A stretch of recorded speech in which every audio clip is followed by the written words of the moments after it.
You're watching Dante's Boxing Nation. Woo!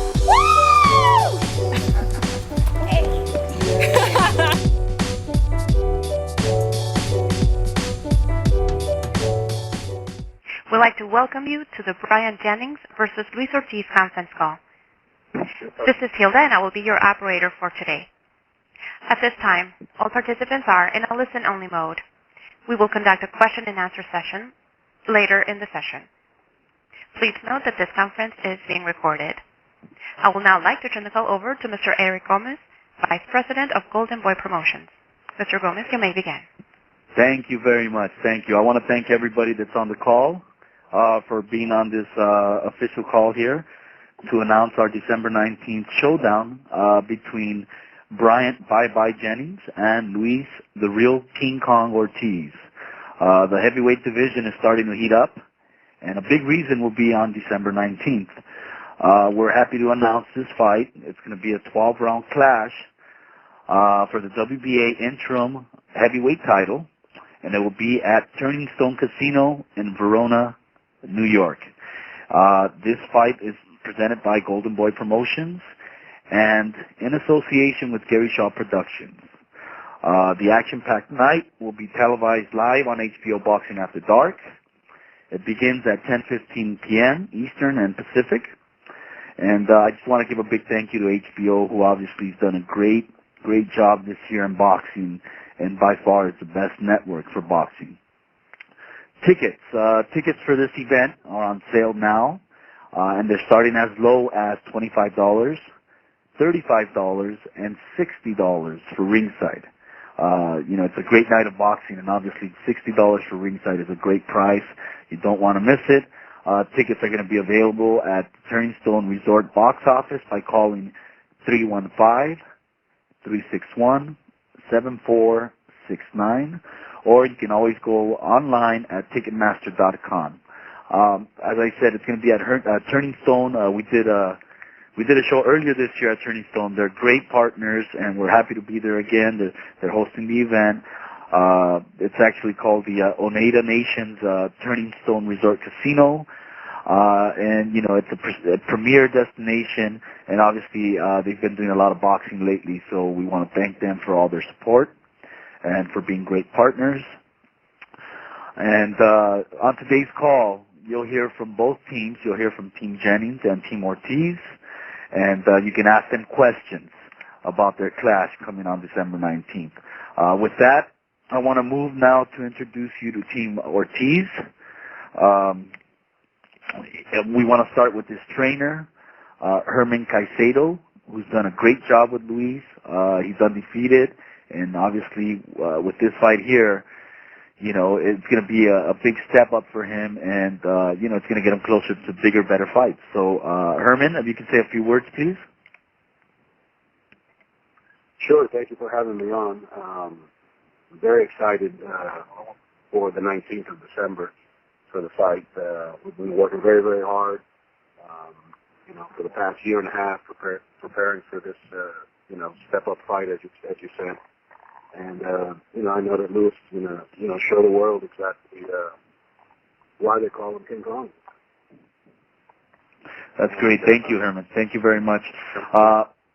And now, with a record of 23-0, 20 knockouts, he's unbeaten. Obviously, he's a southpaw, very dangerous fighter. He has some pretty impressive wins over Monty Barrett and obviously Byron Poley. And just happy to be back in the hunt and back on HBO. So please welcome, and I'll have him say a few words, Luis, the Real King Kong Ortiz. Luis? ¿Cómo está? ¿Cómo está? Sí, gracias por tenerme aquí en la entrevista. Usted sabe, agradecido por esta oportunidad que Dios nos ha dado a mí y al team de nosotros por pelear. Perfect. Okay, to translate will be his manager, Jay. Jay?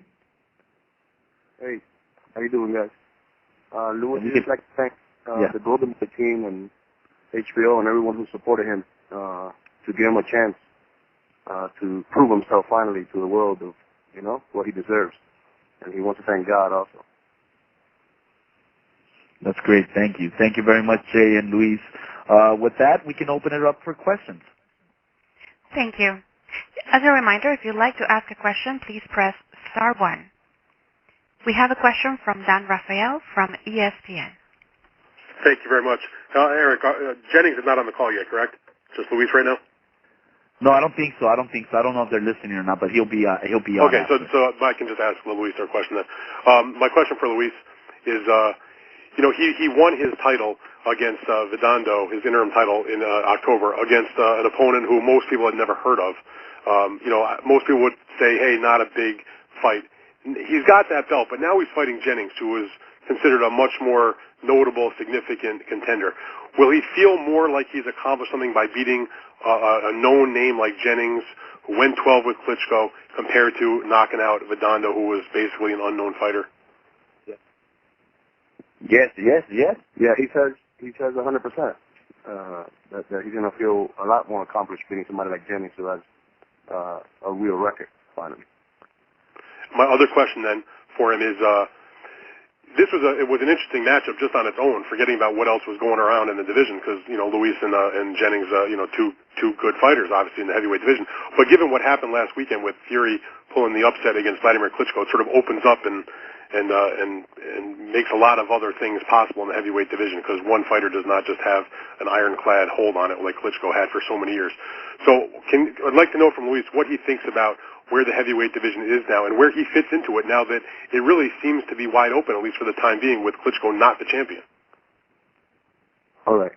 Ahora que Vladimir perdió la faja a Tyson Fury, ¿cómo tú ves la división de peso completo? ¿Y cómo tú ves que tú quepas ahí en esa división? Todo aquí que sabe que yo tengo mi talento y que llegué aquí a los Estados Unidos y que me acuerdo con su brazo abierto y vengo a buscar lo más grande de la división. He says it fits for him perfectly that people that know boxing know what's coming to the table. They know he's coming for that number one spot. He didn't come over here from Cuba to sit back and not work. Very good. All right, Luis, thank you very much. Yep. He's going to take that belt. Oh, I'm sorry. Say that last part again? It leaves him a great opportunity to come and get the belt. He's I a got power you. puncher boxer. Lewis's record is, if you really look at it, the only reason the two other knockouts ain't there is because those people disqualified themselves. Or if not, it'll be 23 and 22. Got you. All right. Appreciate your time. Look forward to seeing you guys up in Verona. Thank you. Thank you, Dan. Thank you. Thank you, Dan. Our next question comes from John Gatling from the New Yorker Examiner. Yeah, what I wanted to ask Luis is, he's an older heavyweight. He's accomplished, obviously, in the Cuban system. But does he feel, after having been around so long, that this is the most important fight of his career? I know he's faced competition comparable to Jennings before, but given the stage that he's on, is this the most important fight of his career? Quiere saber si, estando tanto tiempo que está en el boxeo, si esta es la pelea que tú crees en tu corazón, la más importante de tu carrera. Para mí todas son importantes, pero esa es importante. He says yes, to him every fight has been important, but yes, this is the most important fight he's ever had. Does he expect to stop Jennings? ¿Tú expectas pararlo? Sí. He says hell yes. Wow, okay. That's all of that. He says anybody who comes to him, he's coming to stop him. He's a boxer puncher. He's a threat. He knows it. When he says about the age, he says that's what they said about Mayweather. And the young guys can't beat Mayweather. He's still faster than them and much more skilled.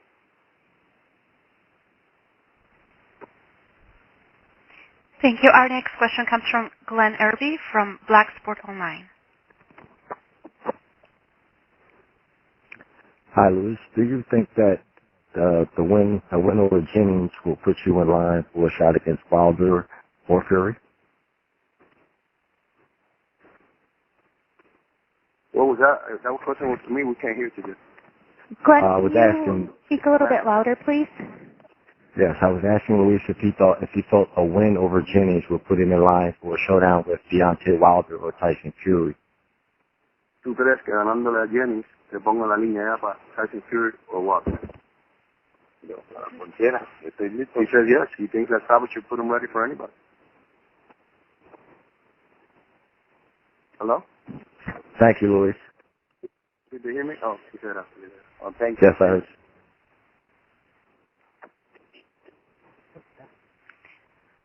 Thank you. And the next question comes from Albert Baker from Instant Boxing.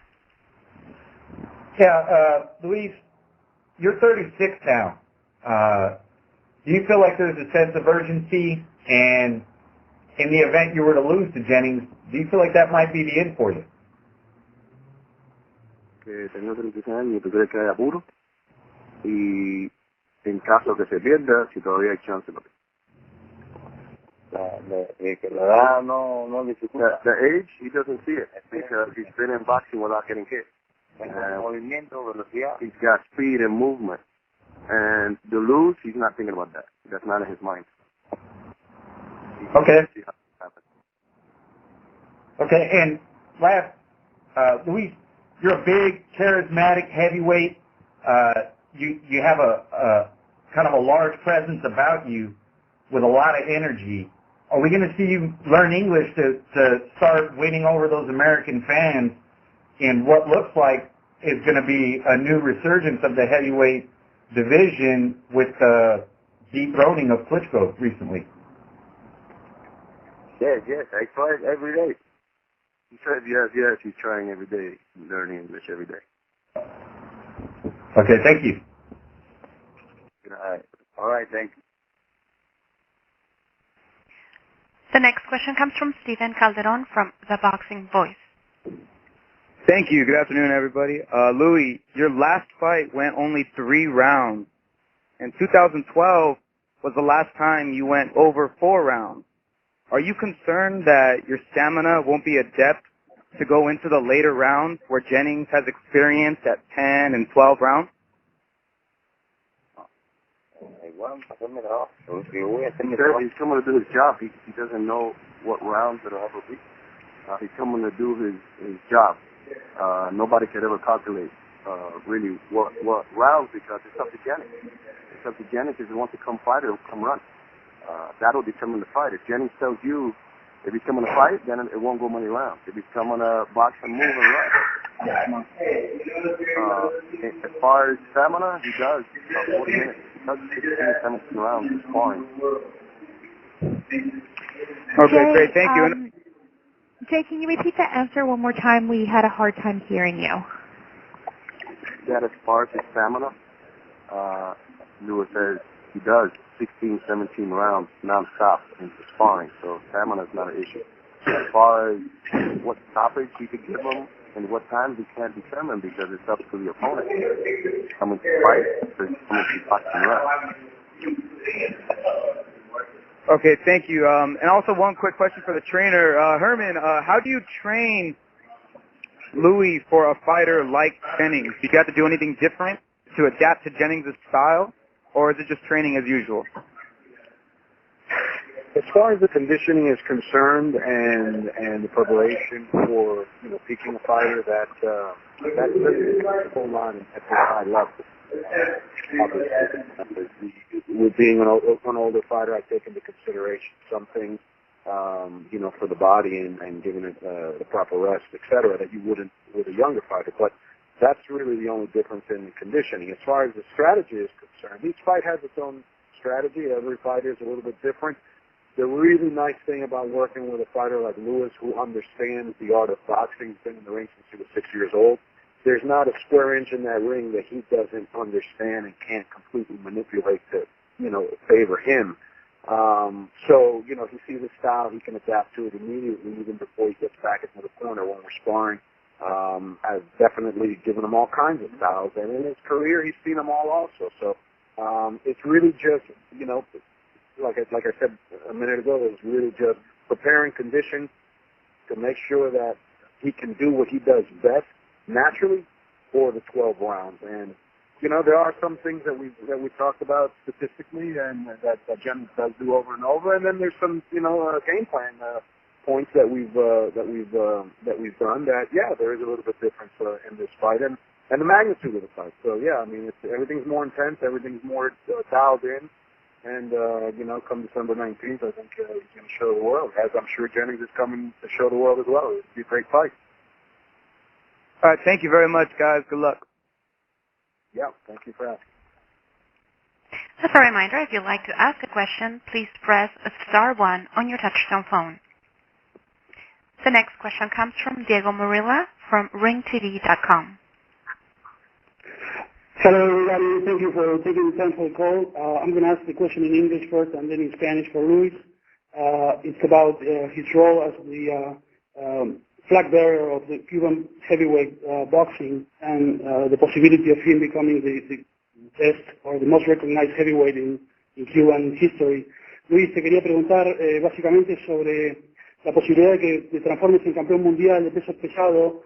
Completaría una tarea de muchísimos años de un linaje de boxeo cubano en el peso pesado realmente extraordinario, con nombres como Félix Sabón, Teófilo Stevenson y demás. Y tú llegarías a ser el abanderado de ese movimiento, de ese linaje tan grande. ¿Cómo pesa esto en tu motivación, en tu motivación diaria y en tu mentalidad para esta pelea y para las que vienen por el título mundial? Claro, yo tengo mi corazón que estoy listo y preparado física y mentalmente para esta pelea y tengo el talento que he entrenado desde niño y que me ha dado mi entrenador aquí y todo.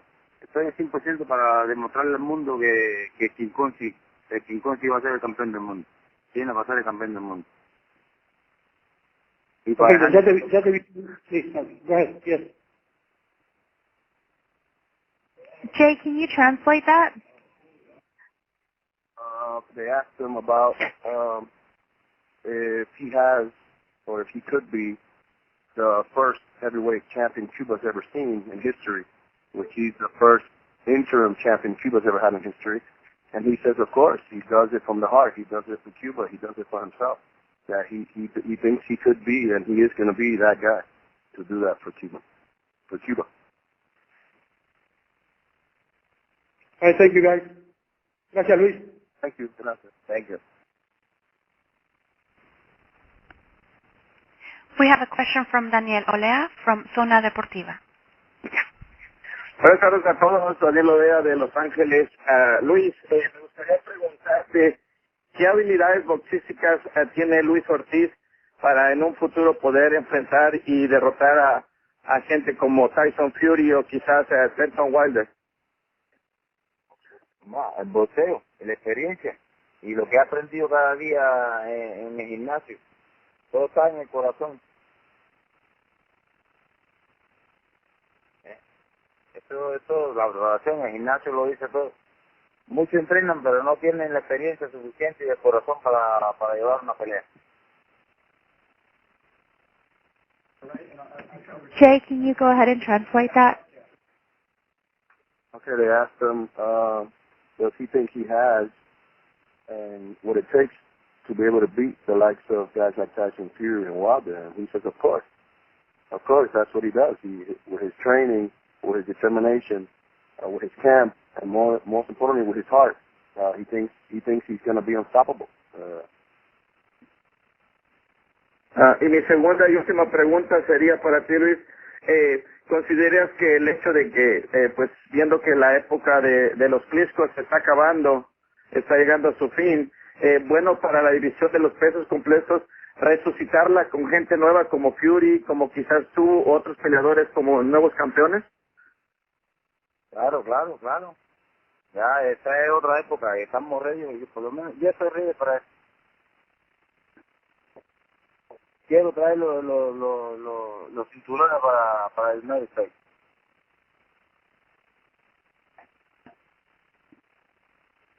Hello? Go ahead and translate that as well, Jay. Thank you. Okay, he says that he's more than ready and able to do what he has to do. And more importantly, he wants to bring the belts back here to the United States. I'm done. Thank you. Thank you.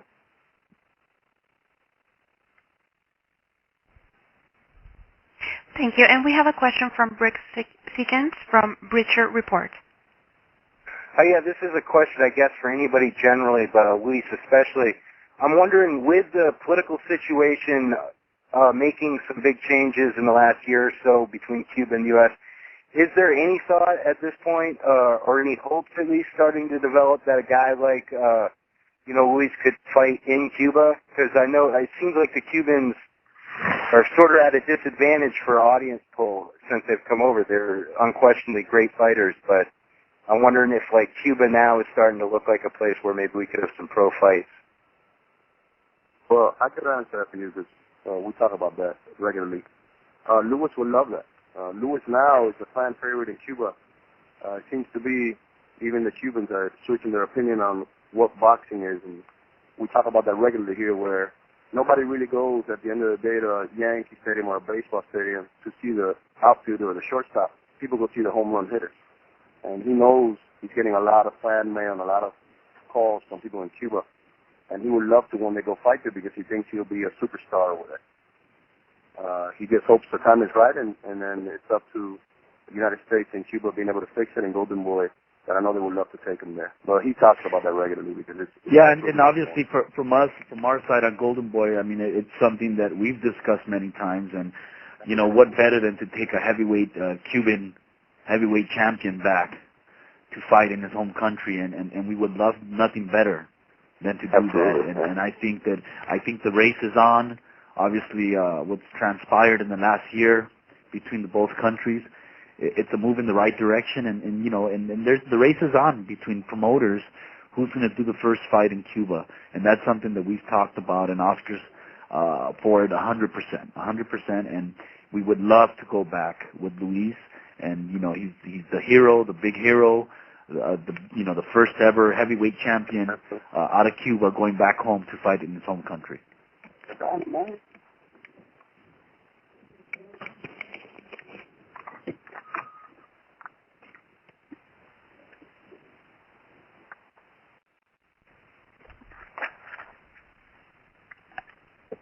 Our next question comes from Lamar McCaster from Hoop Jab.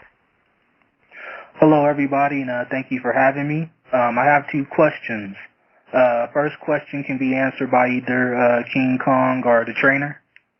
And second one is directed directly towards Luis Ortiz. Other than your power, what advantages do you think you bring into this fight against Bryant Jennings that you could exploit and come out with the victory? Especially with him being with a new trainer and John David Jackson, his first camp out. Well, I think that being your first point that I would bring up, him switching trainers in a big fight as well. So that's something that we're going to exploit. And then the second thing is Lewis's, his technique is, like I said a few minutes ago, he's seen it all in the ring. There's absolutely nothing that Jennings is going to be able to do that will shake him, startle him, surprise him, get him out of his game plan, where I don't believe Jennings has the same and can say the same. So there are things that Lewis will do that he will and haven't been able to prepare for.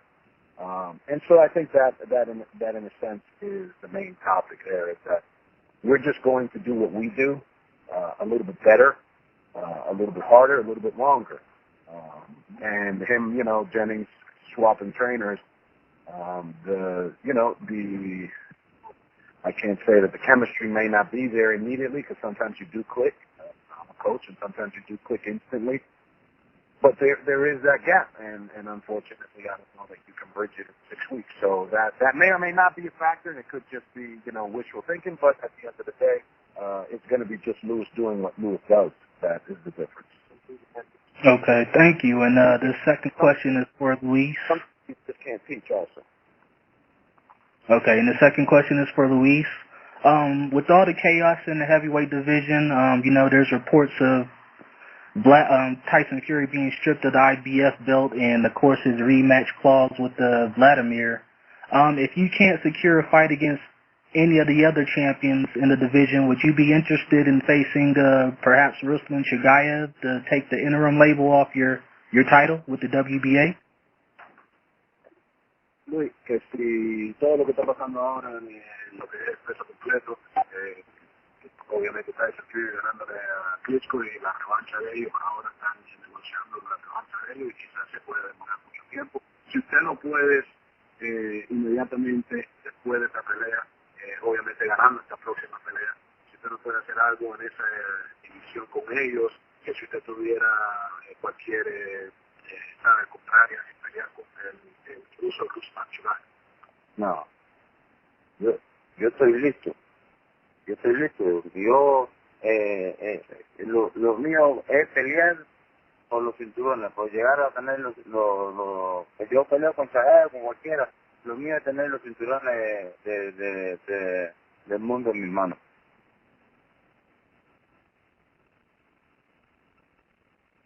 Yo siempre espero por mi manager y Golden Boy que me pongan a la gente adelante, y eso es lo que me lleva en mi carrera. No me interesa el dinero, sino traer los cinturones del mundo para aquí.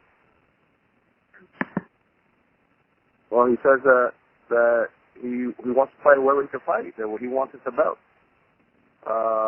And he mainly feels that it's about if they don't want to fight him or they avoid him, that anyway the fighter brings the money. Sometimes it's not the belt. He thinks that he's going to bring the money he's going to bring the fan base. He wants the belt, and if they avoid him, then there's nothing he could do. It's up to Golden Boy to get him the fights, but he thinks he's gonna start filling the stadium. Okay, thank you, gentlemen. We have a question from Sean Cross from Boxing Insider. Hi, yes, it's very nice to speak to you today. I just have pretty much one simple question.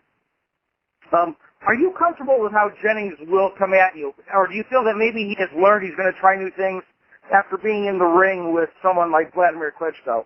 He did well against him, obviously not well enough. Do you think he may have tweaked his style between then and now? Or are you just simply prepared for anything? Viendo Jennings, sabiendo como él hizo con Klitschko, si tú opinas que él va a cambiar o él va a ser bien contra ti, o si él te molesta pensando que si esto va, tú crees que te va a dar problemas. No, somos dos boxeadores diferentes, somos dos peleadores diferentes y los dos hacemos cosas diferentes. Y mi trabajo es diferente. Yo voy a salir a destruir a mi oponente desde que toque la campana. He says him and Klitschko are two different people. He thinks a lot of people know that. He thinks Jennings knows that especially. Lewis is coming out from the bell ring to fight. The difference, one of the biggest differences between boxing and southpaw is that Lewis hits a lot harder than Klitschko. So don't compare them, he says. We're nothing alike. Me and Klitschko are nothing alike, he says. Thank you. Okay, well, that's a good pairing. You just throwing it out there. Okay, thanks. Thank you. Okay, Luis, thank you so much for your time. Luis, muchas gracias por tu tiempo hoy. ¿Nos puedes dar unas últimas palabras sobre tu pelea, de lo que quieres que la prensa sepa? No, que yo tengo en mi mente bien clara que yo voy a ser el campeón del mundo. Y que todo aquel que se pare, que se ponga en mi camino por llegar a mis cinturones, lo voy a destruir. Ese es mi trabajo. Y muchas gracias por haberme entrevistado. Jay, do you want to translate that? Thank you. And you guys need a translation for that or no? Yeah, go ahead. Yeah. He says thank you very much for the interview, and that his job is to fight. His job is to destroy whoever comes and tries to come for him, and dares to step in the ring to take his money from his family. This is what he does for a living. And thank you very much, and God bless everyone. Thank you. Thank you, Luis. Thank you, Jay, for helping translate. Eric, go ahead and let's turn over the call to Team Jennings. Great, thank you. Thank you, Jay, for translating. I know it can be tough. Thank you very much. And Luis, can't wait to see you in a couple of weeks, and I know you're training hard, so we'll be with you when you arrive in New York. Now I want to turn it over to our partner and good friend, Gary Shaw. You know, this fight was, it was very simple, very simple to make, because, you know, Gary's always interested in making great fights, and that's what we're trying to do here at Golden Boy.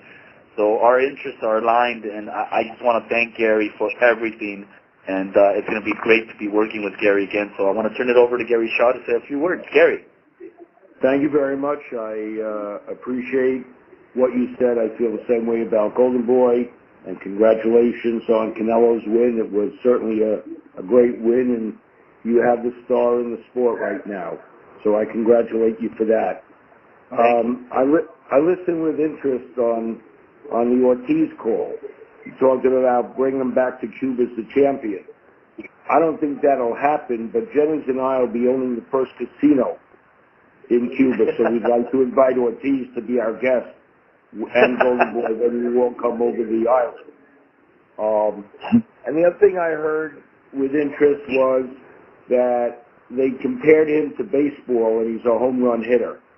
But if you look at all the records, all the home run hitters strike out the most. And on December 19th, Ortiz is going to strike out. If anybody's underestimating Bryant Jennings, they're making a very bad mistake and a bad decision. Changing trainers was done for the benefit of Bryant Jennings. I was in the camp myself on Wednesday, I guess yesterday. They have a very good, healthy relationship. They're clicking as trainer and boxer, which is important. Edward Jackson is a great strength and conditioning coach, and he's in there with Jennings. And we don't talk smack. Jennings doesn't talk smack. Whatever he's going to do, he's going to do in the ring on December 19th. And Brian is a great speaker, and he can speak for himself. So at this point, if Brian wants to make some opening comments, that's fine. And if not, we can go right to the questions. Again, it's great to be working with Golden Boy. It's an honor for me. Yeah, I'm here. And, go ahead, Brian. I'm here. Yeah, I'm here, and I'm pretty much just you know, I was listening as well. You know, he says what he's supposed to say. He's the one that's going for, he's the one that's in this match with me, and he has every right to protect himself and have full confidence and belief in himself, in his training camp, and his conditioning, and in his style. But, I just beg to differ as the opponent, and that's when the round of questions will come for us, and we'll answer them to our best of knowledge. So let's get it. Okay. So let's get the questions if there are any. Thank you. As a reminder, if you'd like to ask a question, please press *1 on your touchtone phone. We have a question from Lucas Siggers from Heavy Bag. Hi, thank you for having me on. Wanted to ask right away, I know Ortiz has a really high knockout ratio. Do you think your best course of action is to stay away from him and take him into the late round? Okay, that's a question for me. What was Klitschko's knockout ratio? Very high, against very good opponents. I just don't believe in the opponents that, Luis Ortiz has faced, and I don't think that you can pretty much credit that ratio when you're in this top level of boxing. I don't think that any of that matters. I stated earlier in an interview that I did, I said this is Ortiz's first fight. This is his first real fight. And if you go down the line of his resume, then you will see no other fighter that could even come close to a person of my stature, even in this top, even at this level of boxing. So this is Ortiz's first real fight as a professional.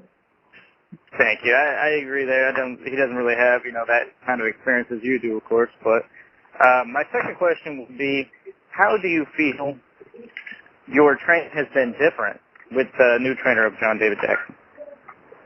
Well, the training, of course, has been different, but it hasn't been difficult. You know, it's just been things that, you know, it's just like you taking one. Let's say if you're building a machine, and you know, there's this person that's, you know, putting the wheels and the gears on the machine, and then okay, after that person puts the wheels and the gears on, his job is done. So you send it up to the people to polish it and get it ready for display. And that's the point I'm at in my career with John. And you know, John puts the polishing touches on it and has put it up for display. Even at the end of my career, everybody would take credit for the building and for the ability that I possessed over my whole career. But at this point right here, this change is the polishing and set up for display. And we're going to go out and we're going to show you, you know, the differences and the upgrades that this training you know, addition has pleased. All right. Thank you very much, and good luck. Yep. Thank you. We have a question from Dan Rafael from ESPN. Thanks very much. Hello, Bryant. Hey, what up, Dan? Thanks. Everything is good. Here's a question for you. I'm sure you watched, or maybe you didn't watch, but I'm sure you've heard that Vladimir Klitschko lost the titles to Tyson Fury last Saturday. You were the opponent that fought him in the previous fight, and you had, even though you didn't win the fight, you know, most people viewed the fight as, you know, Bryant Jennings, you know, did pretty well in that fight. I'm wondering, when you look at what happened in your fight, and then you look what happened in the fight with Tyson Fury, do you think you sort of started the beginning of the end, and that he finished off what you started, or do you have a different view of the way that went down?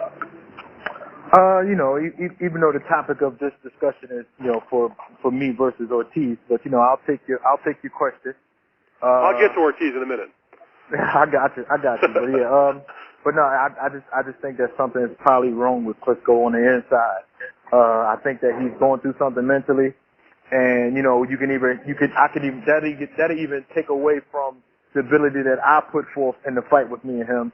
But still, I just think it's something's going there. It's not there. And if you've seen a little bit of it in me and his fight, then you've seen all of it in the fight with him and Fury, because something is definitely wrong.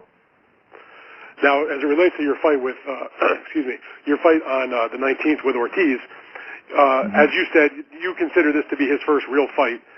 You fought Vladimir Klitschko, who's been the best heavyweight in boxing for the last decade plus. You've had some other fights against, you know, good, solid opponents also. I mean, how much of an advantage do you think that gives you against somebody like Ortiz, even though he comes from that tremendous amateur background and has, you know, what most people would perceive as, you know, tremendous punching power? Tremendous. Like I said, we're gonna elaborate on that tremendous punching power. But I'm just saying, your experience level compared to his as a professional. Yeah. Okay. Well, it's different. You look at, you know, he has a long amateur career. He has a long, talented amateur career. I have a talented professional career. You know, you got guys at the collegiate level that, you know, that wins Heisman trophies, national championships, and when you go to the NBA or the NFL, there's a whole different story. You can't take from what you did from over there and bring it into this professional level. I mean, you could brag about it as prior accomplishments in your life and in that sport, but it's not going to win you a Super Bowl. It's not going to win you an NBA championship. So in this aspect of this boxing thing, you know, just because you're deep and experienced in amateur doesn't mean that, you know, you're going to be the best professional. Now, I know what it's like to lose. I know what it's like to be the underdog. I know what it's like to get hit. I know what it's like to have to fight hard, you know, for the decision. You know, by coming close, you know, winning a split decision with Mike Perez, and you know, kind of not feeling well during the fight and things like that, having to really fight out of that. This guy hasn't really seen a real fighter, so therefore he can only go back to what he dominated, and which was the amateurs, which was probably 20 years ago. The guy's 36 years old, and then you look at the fact that okay, he had steroid use. Why must a person that's as confident as he sounds as he is need to be able to enhance himself with any drug? So therefore, you have a confidence issue with this person. So coming into this fight, he has to big himself up. He has to make himself believe that he knows exactly what he's doing, which he doesn't. And saying he has to prove it. You know, he has to prove it come the 19th. And if he doesn't prove it, then that'll shut him down completely, and that's my plan. Okay, and I have another question for you on that about just the level of the fight. I mean, because this is an HBO main event and it's a name fighter like yourself, this was going to get some attention anyway. But being that it's really the first fight in the heavyweight division of any kind of significance since the big upset between Tyson Fury and Klitschko, there'll probably be even more attention on it. And I'm wondering where you think that this fight puts you guys in the scope of the heavyweight division. Given its proximity to the big upset, a lot of people are paying attention to it. Yeah. Well, it features two talented individuals, and in the heavyweight division, two top ranked, individuals, and it just brings a different type of attention because people would say, okay, well, the fight last week was it was BS. So let's see what these guys have to offer. These are the next guys up, and I'm quite sure that they're definitely going to see something, and I'm hoping that Ortiz definitely backs up everything that he says to be able to bring a tough fight. And you know how I go. I'm neutral. I work hard, but I understand the possibilities in boxing, and I just know that for sure we're going to bring a good fight, and that the people will definitely be attracted to it.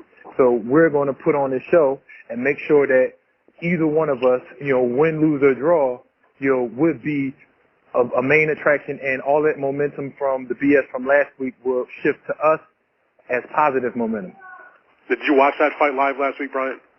Yeah, I watched the fight live last week, and I was throwing up. Because it was so boring? It was, oh my God, it was the worst fight in heavyweight history. I swear to God, it's the worst fight in heavyweight champion history. All right, Gary, could you address that real quickly also just about the fact that, like I said earlier, this was going to be a significant fight regardless, just given it's the spotlight it's under on HBO as a main event. But because of its closeness to the big upset, and there's been a lot of talk now in the heavyweights because of what happened with Fury and Klitschko, where do you see this fight and what it can do for the guy that wins? If it's even a little more entertaining, let's say, than the Klitschko-Fury fight. Well, it's definitely, thanks, Dan. It's going to definitely be more entertaining. I believe Bryant's going to win this fight, but even if Ortiz won the fight, either Ortiz or Bryant would do Tyson Fury. He, in my estimation, is not a heavyweight champion, but it shows you the state of where Klitschko is. And I do agree with what Bryant said. It may not be that his talent deteriorated so much in two fights, but I think mentally he may not be there. And as a fighter, Bryant could speak to it, but if you're not mentally there, like any athlete, then that's a major problem. But I think that the winner of this fight will be recognized, if not as, I know how you feel about interim championships, but either one of these guys will be a number one in the boxing industry. Gotcha. Look, I mean, interim title or not, it's just it's an old-fashioned matchup between two good contenders that should be solid. Anyway, I thank you for your comments, Gary, and also you too, Brian. Wish you guys good luck next week or 2 weeks. Thank you. You're welcome. All right.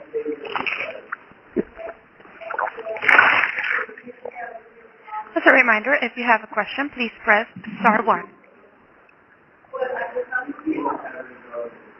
We have a question from John Gitling from the New York Examiner. Hey, Brian, how you doing? Okay, what's going on? What's up, man? Hey, listen, based on what I'm hearing from you, it seems like you feel Ortiz is a overhyped, unproven commodity in the heavyweight division, and that really is just a matter of his last performance that's got people all excited about. Are you preparing for the toughest fight of your life or the most dangerous fight of your life, or do you see this as a guy that is really a marginal talent that you can get out of there? Because he says he's coming to knock you out. How do you really feel about this? Well, yeah, I always prepare for the toughest fight, and that's just But you asking me that question is only in response to what he said. He said he's coming to knock me out.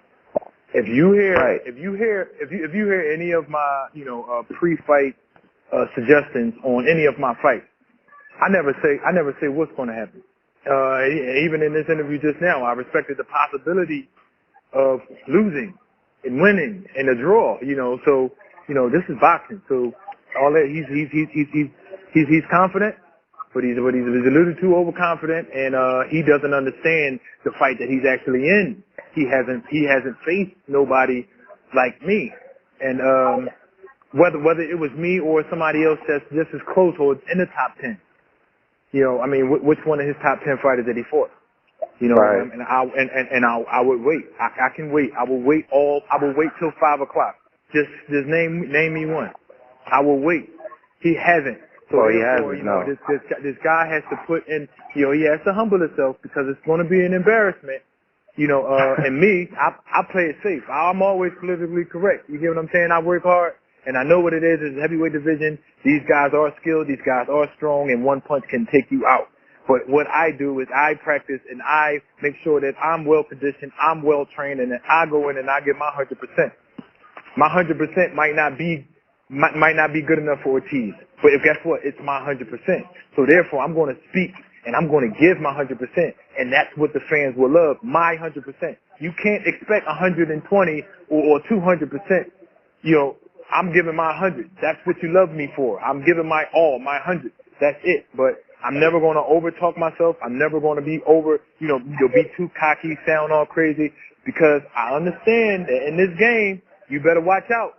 He better watch out, because I'm standing my ground. That's what I do. I'm on defense. I'm standing my ground. And he needs to watch out. Watch his tone. You know, watch his mouth. You know, don't be over cocky, because I have you crying in the ring. You're going to be crying. You know what I'm saying? So, you know, it's going to be real difficult for him to get over. You know, he might want to beat up his whole corner. You know what I'm saying? He might want to go, snap. You know what I mean? But just telling calm down, because they're not telling him something. They're not telling him something. You know, they pumping him up. You know, they putting all this gas in him. You know, he gonna blow. You know what I'm saying? And this what it's gonna be on December 19th, because I'm coming to fight and I'm coming to give my all. And if he thinks his all is within his mouth and not his hands, then he got another thing coming. Hey, real quick, Brian, specific to you and John David Jackson, have you seen something in Ortiz specifically that you can exploit in a couple of weeks? Why would we Well, tell yeah. you? Well, listen here, Gary. It's something that's obvious. It's very obvious. The guy once used steroids in a division that's not. Listen. I've always said to everybody, and pretty much early in my career, I said, listen, I wish I was living in the days of the good heavyweight division era. You know, because that's the way. That's how much I want to test myself. If you ask my trainer, if you ask John right now, if you ask Jack right now, am I willing to test myself? Do I push myself to the limit? And they're going to say, hell yeah. So this is something that I want to do. So therefore, I want to use my natural ability to push myself to the limit to really see where I stand. But me, if somebody using, performance enhancement, it's just like, you got to cheat in this era? Are you crazy? This era? This era is bullshit.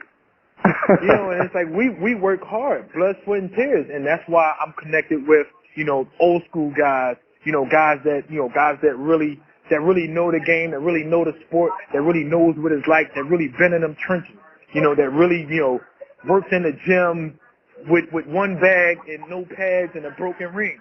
I love that. That's the grittiness of it, and this is what I do. I don't cheat the game. I play fair.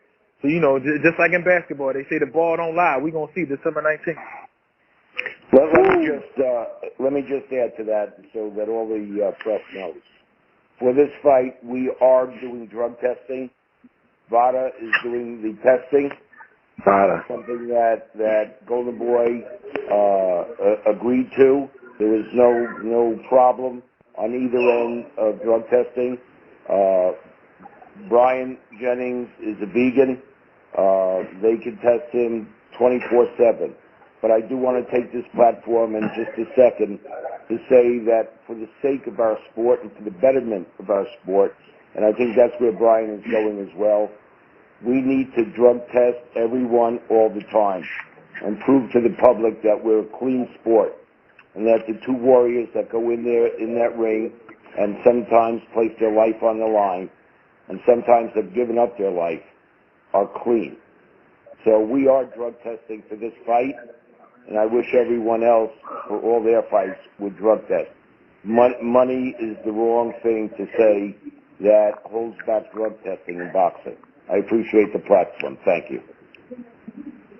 Our next question comes from Rick Siggins from Bleacher Report. Yeah, Brian, I'm wondering, you're kind of got a late start in boxing, but it seems like the last few years, to my eyes, you've looked like you've gotten better as you started to move up and fight guys that were ranked up higher, much higher in the division. So I'm wondering if you feel like you're still, if you're still reaching your peak, even though you're, 30 or so, or if you still feel like you've got more room to develop into even better. I feel 19, though. I feel 19 years old. Well, 30 is the new 19. Yeah. 30 is the new 19. I think I'm still progressing. I think I still have, some time left. And the most important thing in doing this sport and in doing any sport is, taking care of yourself and keeping a clear head and having a clear conscience and a clear mentality. Therefore you could be able to, operate well.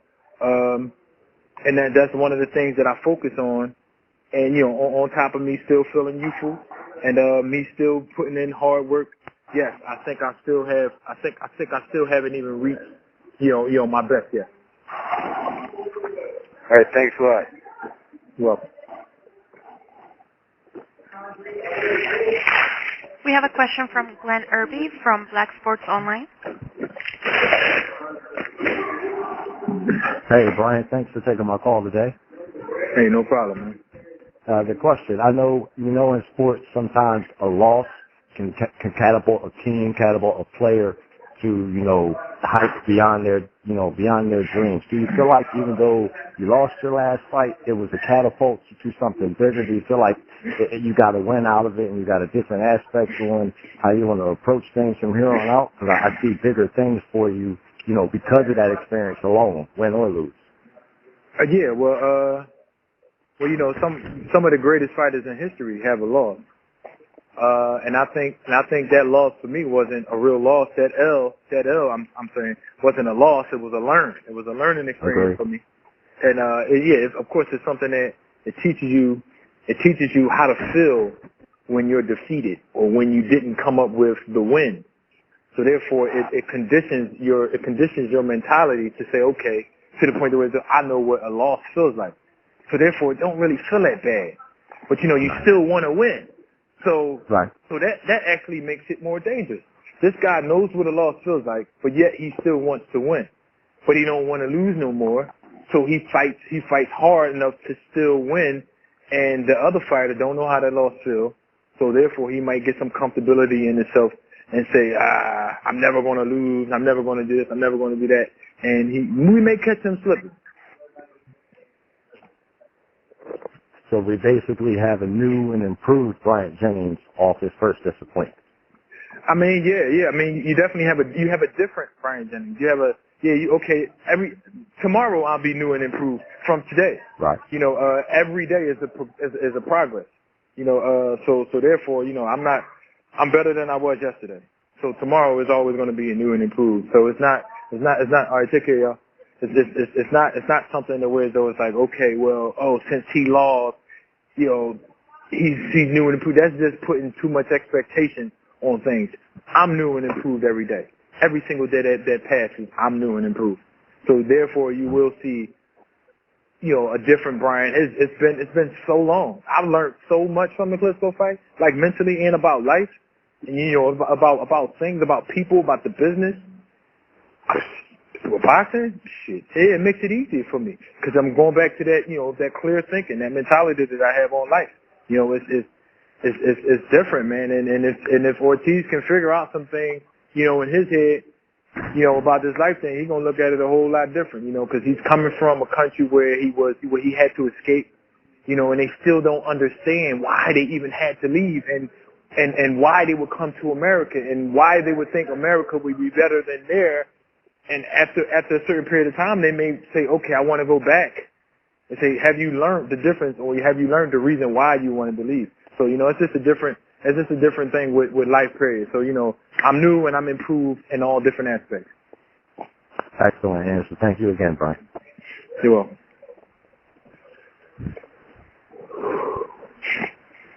We have a question from Albert Baker from Instant Boxing. Hey, Bryant. So, Hey, what's up? So, we've been getting press releases showing that you're fighting 16 rounds and you're looking spectacular. As I always do. As I always do. Now, I mean, you got a body that looks like it was chiseled out of marble. You're a great athlete, but do you worry about maybe leaving it in the ring and overtraining ahead of the fight? No, that's why I'm that's why I'm with top tier trainers and things like that. We know when to hold and we know when to fold and we know when to pick it up and things like that, and that's what makes the trainers great. Now, Bryant, you're a good interview and you're a good talker. Do you think that with a victory over Ortiz, that might be a platform for you to maybe get on some more TV? One of the things the heavyweight division's been missing for a long time, we don't see them on the late shows no more, the heavyweight contenders, the title holders or anything like that. Do you think maybe they need or you would like to market yourself a little bit better after this? And because you have the character that can do it. Yeah, well, if people go to my Instagram at Bryant Jennings, I market myself all day. It's people only pay attention to what they want to pay attention to and what they want to and what they know that they can control. If somebody knows that they can't control a certain thing, they're going to go around it. It's called politics. They're going to go around it. They're going to overlook it. I've always been this person since the NBC days, NBC Sports days. I was promised a commentating job, or commentating opportunity. Even way back then, that was 2012. I always felt as though I had the look, I had the face, I had the body, I had the persona, I had the professionalism. That's way overdue. But it's just like somebody has to point that out and somebody has to get behind it and somebody has to believe in it. But they don't believe in it because of of somebody else that they're actually gassing up, and they just, I don't know what it is. Maybe it's just because they can control them in a certain aspect, but it's just not me. Even though I feel as though I'm definitely a person for that type of job, but it's just not me who they looking for. And they get who they looking for. They push who they want to push. They put in front who they want to put in front. You got to even look at my fights. It's just like, wow, I don't even know what it feels like to fight somebody that's 32-10 and been knocked out 4 times. You kidding me? I don't know what that feel like. I don't know what it feel like to fight somebody, with 5 losses within my last 8 fights or whatever. Like, it's just like, wow, I don't get those type of opportunities. You say, why me? Why the person that has the best face, the best body, the best professionalism, why does he has to be put in situations like that? Why? Because I got to prove myself. And when I get there, you either respect me or I don't respect the game at all. That's how it's going to be. I'm putting my work in. You know how they say, you got to put your work in before you talk? I'm putting my work in and I'm not talking yet. So that's why I'm not where you asked me where I should be at. Thank you. You're welcome. We have a question from Sean Cross from Boxing Insider. Okay. You know what? My question has previously been answered. All the best, Bryant, and thank you very much. What was the question? What's that? What was the question? Come on, don't just get on and say, oh, it's been answered. What's the question? Hey, listen, we'll get in there. My question was answered. It was the same one that I asked Luis Ortiz, but you had said that you had learned so much from the Klitschko fight. That's what I wanted to know. How much have you learned from it? You read about, I remember Gene Tunney saying he could have been a great fighter had he not lost one. How much do you think you've learned from the experience? Yeah, well, you asking me now? I thought you said it was answered. You asking me again? Listen, if you're willing to answer it, I'm willing to write it down. That's for sure. No. Yeah. Like I said, man, I learned a lot. I learned a lot about life in different aspects. Was able to sit down and think. But the more so, it wasn't really about. The majority of things I learned wasn't really about me and boxing. It's about me and life, my purpose.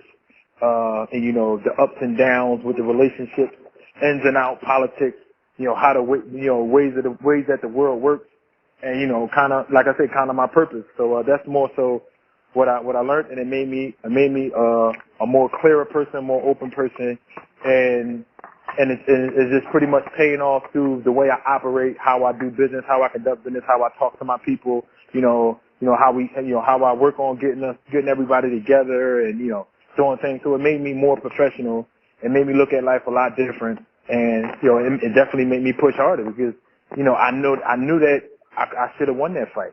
So like, dang, like if only I could have done this. And this one of the reasons why the trainer trade has come into place. It's like, you know what? If I would have had this, then maybe it would have been working. So, it's like, okay, this person that took me just as far as I can go, it's time for an upgrade. So therefore that's when, the training change came in about. And, it was nothing that was stressed. It was just like a sweet transition. Just jump right over and, come right over into this operation. Me and my previous trainer, we still have a good relationship. He understands that it's business.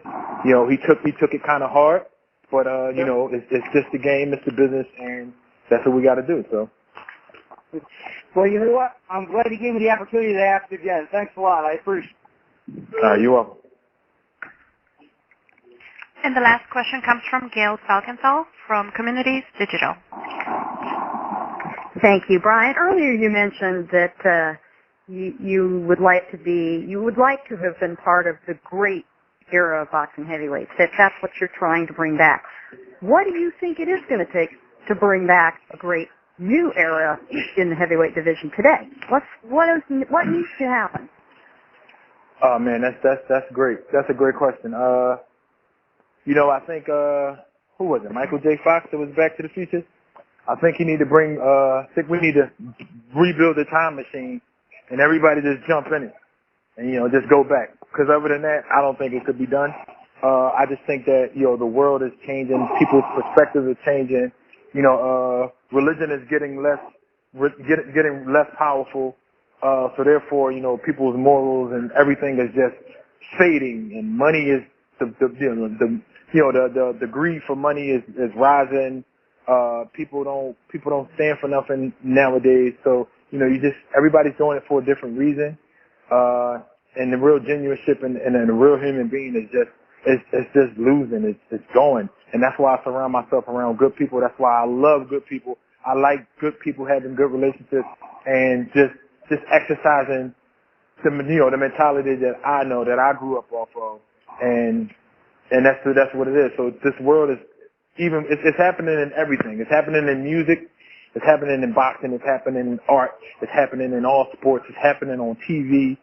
Everything is degrading because of the way that people are viewing life now, and it's just generation after generation after generation, and it's just getting lower and lower and lower and lower and lower, and we're not in a good state. Knowing all of that and knowing how hard then that is for you as an individual human being to do all those things, does it encourage you? Does it make you work harder at that, or do you ever feel discouraged about it? Shit, if I feel discouraged, I might as well go grab a rope. No, it encouraged me to keep forward and keep pushing. Yeah, keep pushing. I can't. I mean, I see it, and I know that's what's wrong with it, but I'm not going to become a part of the problem. I just take advantage of the time that I have here on this earth, teach my son, teach everybody that's around me, the good traits and how I was raised, and a good way to be, a good way to be taught, and we just keep separating ourselves. It may only be 10 of us, but we just keep separating ourselves, and we live the traditional way. We live the way that we know how we live in, and we don't never let nobody change that. So I'm always encouraged, never discouraged about life. Thank you, Brian. Thank you for what you do inside and outside the ring, and good luck on the 19th. All right, thank you. You're welcome. All right, thank you so much, Gal, for that last question. Brian, do you have any final words that you want to say to the press that are still on this call? Oh, well, I thank all press for, taking the opportunity to either listen or to ask questions. And I just want people to, pay a little more close attention to the people that you have in front of you, and take more credit for picking a better person, better people to make this sport a better sport, because this is your job, and your job includes your life includes your family, and your family includes your history and your generation. So you always make the right decisions. Be smarter and do what you gotta do. Thank you, Brian. And see y'all on the 19th. Final words? No, I just actually want to thank everybody. Thank HBO. Congratulate Peter Nelson, by the way, on his new appointment at HBO.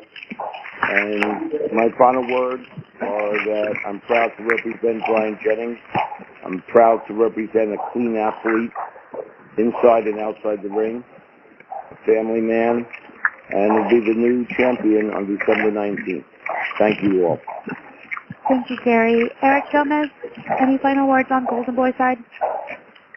Yes, thank you, Bryant Jennings. I want to thank Gary Shaw for being a great partner, and obviously HBO as well. Once again, tickets, get your tickets. They're priced really low, $25, $35, and $60 for ringside. They're available again at Ticketmaster.com, or you can call 315-361-7469, and that's the box office there at Turning Stone. Or if you can't be there to watch it live, you can watch it on HBO Boxing After Dark.